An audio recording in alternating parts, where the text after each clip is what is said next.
Hey guys, Kitch with GP Knives. I'm here with Eric Glesser from Spyderco. We're going to take a look at the reveal for 2023. Eric, jump right into it. Hey, thanks for coming by. I Sir. always love looking at this stuff, and you guys do a wonderful job for us. Thank you. I'm going to start off with some sprint runs that are coming through. Both of them are on knives that are fairly popular with Spyderco, have a great reputation for performance. That's the Paramilitary 2 and the Shaman. Both you're going to see in a brown G10, as you see here.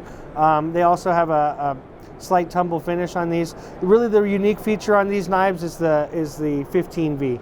These knives were a collaboration with Shawn Houston, also known as the Big Brown Bear. Knows a lot about heat treat. Been teaching us, been working together, and what we're striving to do is bring better heat treats across the board to our product line, and 15V really highlights that. And so Shawn created a system or a method in order to bring more attributes of what we're looking for out of the steel. And so with Shawn's heat treat, we're able to get it tremendously hard, incredible wear resistance. 15V is already a tough steel. Its corrosion resistance is also very well considering what it is. And if you're just looking for a top-notch super steel, the 15V is going to be a great option. Now these are a sprint run because it was a special heat treat with a special melt, and we wanted to get everything right. We don't know where we'll go for it in the future. They have been popular, so if you are looking at these, maybe stay on top of it a little bit. Just as some side notes, Paramilitary Classic, your 4-way clip, your compression, peel-plied G10, that double distal full flat grind that you're accustomed with Spyderco, the jimpings, all the quality you look for in a Spyderco knife on the Para, and then again on the Shaman, 3-dimensional scale, open construction except for the back for a little bit of rigidity and balance, compression lock. Love the bevels on the Shaman, a little bit thicker tip so that you have some strength, and again double distal taper, strength at the top.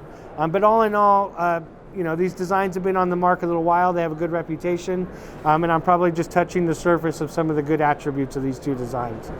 So I guess the 15V is one of our starts. Yeah, I was talking to Shawn out front, and he had one of these in his pocket, and he had it sharpened. And it was probably one of the sharpest knives I've ever felt too. Yeah. It was insane. Yes, when it comes to edges, Shawn is about as good as it gets. I encourage people to continue to look for the Big Brown Bear, Shawn Houston, but yeah, on his edge profiles, they're a beautiful. It felt like it was going to take my fingerprints off. Yeah, and it holds it. It does. So he's really high on it. I'm really glad that you guys worked with him to bring that to the market. It's awesome steel. We're finding an edge retention it's some of the best we've ever had. That's if you're into the Maximets, K390s, 121s, some of that kind of stuff. This should run the race with them. Next one? Yeah. Sure. Next one is the Military 2. Again, for some of our Spyderco junkies, they might know the Military 1. It's a flagship knife we've been selling for 25 years. We've taken that design and redone the ergonomics of it. It's got that full flat. We're going to launch it in an S30V. That's gotten some attention recently. Why not 35VN or 45VN? Honestly, they're all great steels and very comparable to each other. For S30V, we find it has great wear resistance, and we're used to it. Mm-hmm. This has the compression lock. That's the largest change in the new Military 2. The old one had the liner lock.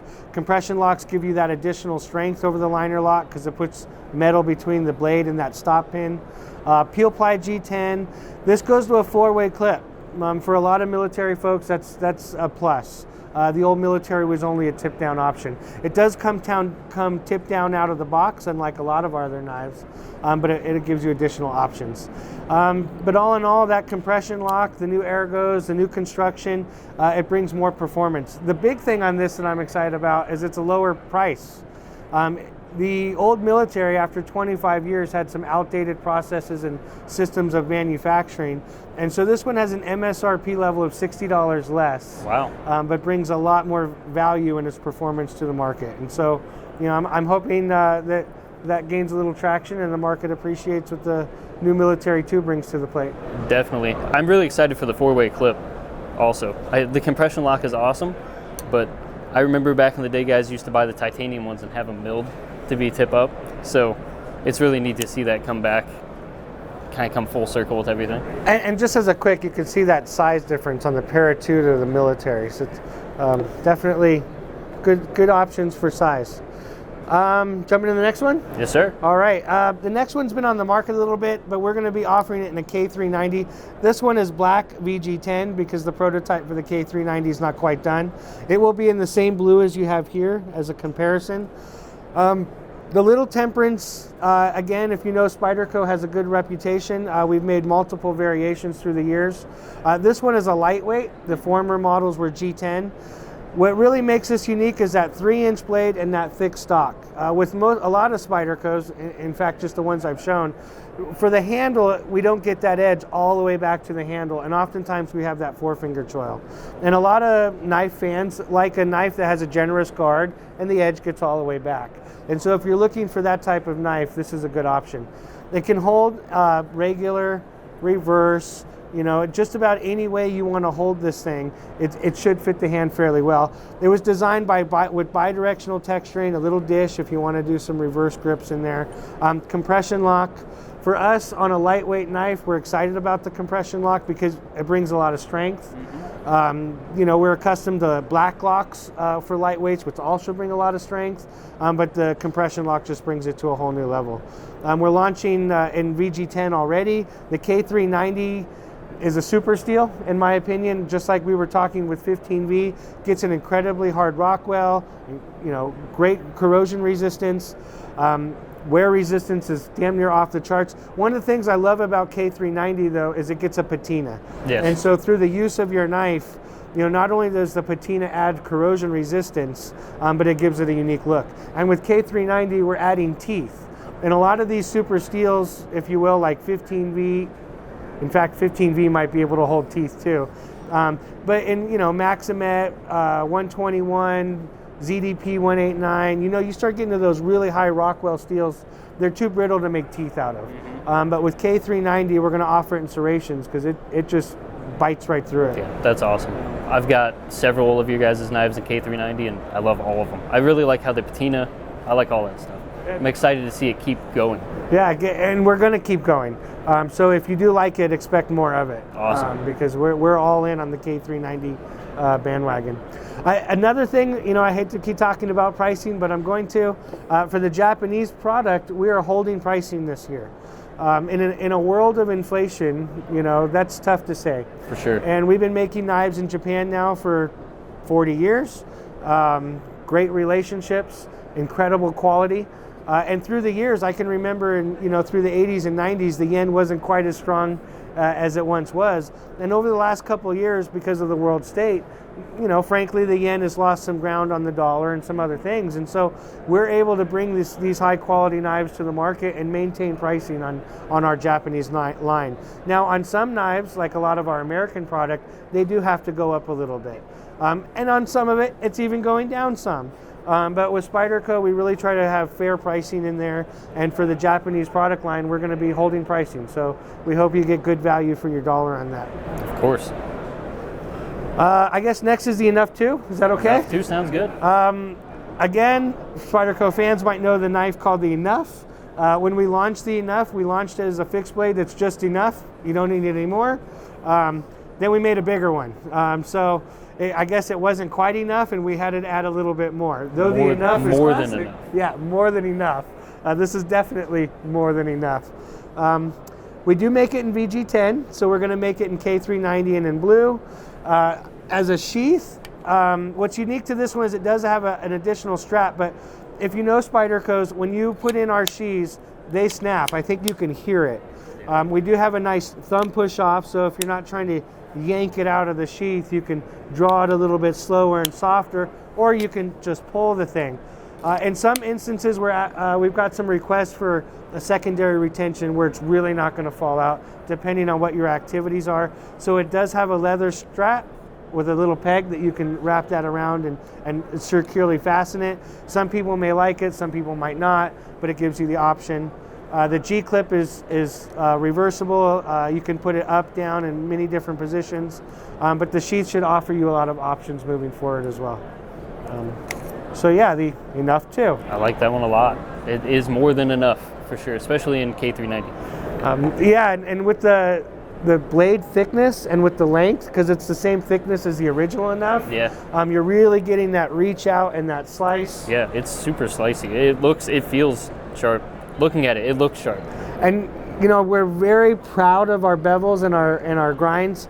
And I think I've talked about this stuff till people have heard me all say this some of this stuff before, but with our grinds, we really like that straight plunge or a real slight arc. And we like to get that edge all the way back.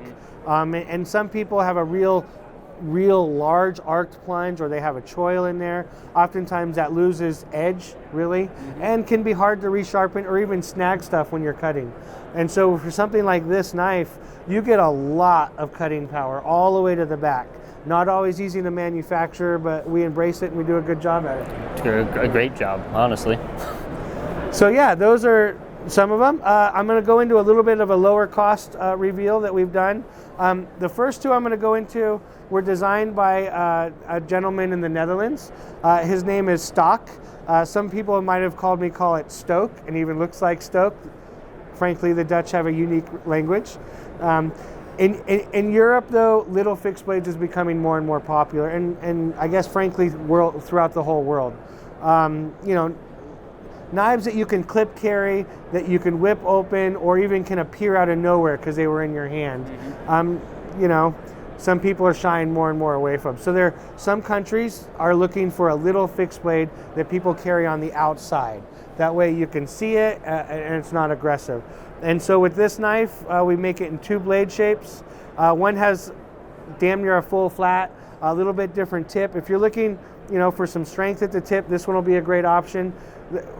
For Spydercos too, when we add swedges or false edges, we really like that grind line to come all the way to the tip. You may not see that with everybody, and you'll notice that our grind lines are equal on both sides, and we try to pay attention to that stuff, but fits the hand wonderfully. Smooth finish all the way through with a peel ply. It is screwed together, but we add a secondary adhesion in there, so if you take the screws out, it's not easy to get the scales off. We didn't want the scales to go anywhere, especially with that polish. This one also comes with a USA-made sheath. For the sheath, we're proud of our sheaths. Not all sheaths are created equal, and really there's no sheath that covers everything. All sheaths have pros and cons. This one is a fold over rather than two pieces put together. On a smaller knife, it should give you a little bit less profile for your type of carry. Some people even like waistbands. The G-clip can go in a variety of positions. We do have a squared back or a squared front, if you will, in case you wanted to hang it or do other types of options. But we tried to give you plenty of options on the sheath as well. A little thumb push off so it's not aggressive. In fact, I have the wrong blade and the wrong sheath there. I was about to ask if it was universal, but I wasn't going to say it is anything. not universal. No wonder it didn't fit proper. But yeah, good thumb push off, good options. So we're joining the American sheath with the Chinese knife to try to bring more value to the market on that one. I'm actually really excited for those. I'm kind of a small fixed blade guy, so whenever I saw these in the reveal, I was like, that's actually really neat, because you guys do a lot of small fixed blades, but not usually two different kind of grinds like that in the same handle. I love the design right from the get-go. I do a thing called the Amsterdam meet. It's where junkies go into Amsterdam. We show a bunch of prototypes. We try to get feedback. Some of these guys have been going to every meet. This is a gentleman that joins our meet. He's just passionate about knives. He learned more about knives. When he approached us, he was a young man, a little bit older now since the pandemic. And his original piece, he cut out of cardboard. Really? And he just, handed it to us and said, what do you think of the shape? And we said, oh, it just fits the hand so well. And we started to develop it with him, and the rest is history. And so when we bring a knife to the market, there's a variety of stories and ways we came about it. That's an awesome story. But yeah, it's just a young kid who carved it out of cardboard. So very, very excited for the Stok. Me too. One more? Yeah. Okay. We make a knife called the Counter Puppy, made by a designer designed in collaboration with a man in Japan. In Japan, this is becoming a popular style of kitchen knife, no different than your chopsticks. The Japanese are very unique in their culture. They tend to bow rather than shake hands. And so for them, they wanted to get their dirty knife off the table, and they wanted to protect the edge a little bit. And so a few years back, I started seeing this concept throughout Japan. With Japan, when something gets popular, it tends to go across the island pretty quick. And so we collaborated with somebody who brought it to the market in this nice little piece called the puppy, the counter puppy. For me, I use these in the kitchen table all the time. If I'm setting the table, you know, with the family, it's easy to use. Yep. When I'm in the kitchen, though, sometimes having something a little bigger, a little more robust is nice. And you're not worrying about setting it on the counter. And so we went to the counter critter, which will also come in green and purple like the puppy, also come in plain and serrated. But it is made in China, so it's going to bring you a little bit lower cost or value. We do feel confident in its quality. You know, the blade is molded right on there, right onto the handle, and shouldn't come off, and the blade grinds, and the heat treat on these, things like that, we really pay attention to. You know, not all ovens are created equal, and when we're heating and cooking knives, we make sure that we process it properly. And so, you know, we're bringing hopefully a great valued, you know, kitchen knife to the market that gives you lots of options. Yeah, I think that the counter puppy was really awesome. I actually have a couple I use mostly for utility knives, but like a bigger one's better too, for sure, because that one is kind of small. But I think it's an awesome design too. I like how it doesn't have to lay flat. These are what I use in the kitchen the most. I mean, I love my Murray Carters and my Z-Cuts and my KO4. If you guys know that, that's a chainsaw that we've been selling for 30 years. But so often, you know, I find myself grabbing these. You know, they're inexpensive. They don't get dirty. I cut through what I want to. I don't recommend this, but I even put them in dishwashers occasionally, and then try to keep them sharp. Won't tell anybody. You know, I mean, secret. You know, especially for a lot of family members, to tell family members don't put that in the dishwasher gets tough. Exactly. And so this is an option for everybody in the household. But keep it sharp, because dishwashers destroy knives. They do.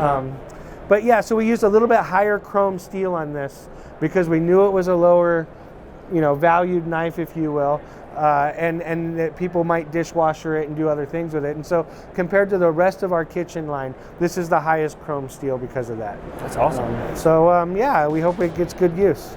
So. And I hope you like some of our offerings. I like all of them, actually. Well, thanks for visiting. Thank you, Eric. Yeah, it's getting to know you's fun. I hope so. Yeah. All right, guys, I'm Kitch, obviously Eric Glesser. We're here all week at SHOT Show, so make sure you check in to our YouTube, see what else we're putting up. That's it. See ya. Thank you.